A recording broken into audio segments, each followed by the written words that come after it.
Hi, ഞാൻ doctor Liya Mary Paul. ഞാൻ ഇവിടെ ഹേമാസ് ക്ലിനിക്കിലെ ജനറൽ പ്രാക്ടീഷണർ ഡോക്ടറാണ്. ഇന്ന് ഞാൻ നിങ്ങളുടെ അടുത്ത് പറയാൻ പോകുന്നത് വളരെ ട്രീറ്റബിളും എന്നാൽ പ്രിവെന്റബിളുമായിട്ടുള്ള ഒരുപാട് സ്ത്രീകളിൽ കണ്ടുവരുന്ന ഒരു കണ്ടീഷനെ കുറിച്ചാണ്. മറ്റൊന്നുമല്ല, മൂത്രത്തിൽ പഴുപ്പ് അഥവാ യൂറിനറി ട്രാക്ട് ഇൻഫെക്ഷനെ കുറിച്ചാണ് നമ്മൾ ഇന്ന് സംസാരിക്കാൻ പോകുന്നത്.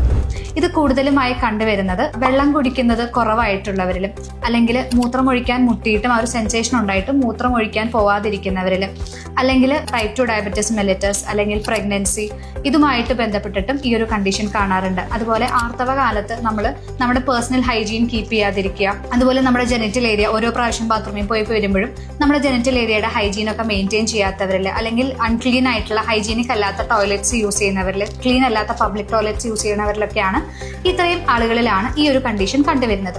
ഇതിന്റെ സിംറ്റംസ് എന്ന് പറയുന്നത് ഈ ഒരു വയറിന്റെ അടിഭാഗത്തായിട്ടായിരിക്കും ഇതിന് വേദന വരിക, അല്ലെങ്കിൽ മൂത്രം കൂടെ മൂത്രം ഒഴിക്കാൻ തോന്നുക, മൂത്രം ഒഴിക്കാൻ മുട്ടിയിട്ട് മൂത്രം പുറത്ത് വരാതിരിക്കുക, അല്ലെങ്കിൽ മൂത്രത്തിൽ കളർ വ്യത്യാസങ്ങൾ തോന്നുക, റെഡ് കളറിലോ പിങ്കിഷ് കളറായിട്ടൊക്കെ മൂത്രത്തിൽ കാണുക, അതുപോലെ തന്നെ ലോവർ ബാക്ക് പെയിൻ തുടങ്ങിയ കാര്യങ്ങളും ഈ ഒരു കണ്ടീഷന്റെ സിംറ്റംസ് ആണ്.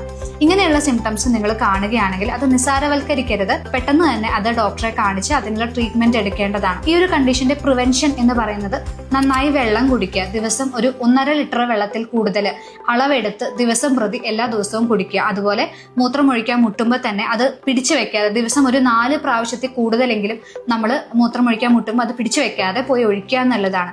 അതുപോലെ ആർത്തവ കാലത്തും പ്രഗ്നൻസി സംബന്ധമായിട്ടും അതുപോലെ ലൈംഗിക ബന്ധത്തിൽ ഏർപ്പെടുമ്പോഴൊക്കെയുള്ള ഹൈജീൻ കൃത്യമായിട്ട് പാലിക്കുക തുടങ്ങിയതൊക്കെയാണ് ഇതിന് പ്രിവെൻഷൻ ആയിട്ട് നമ്മൾ പറയുന്നത്.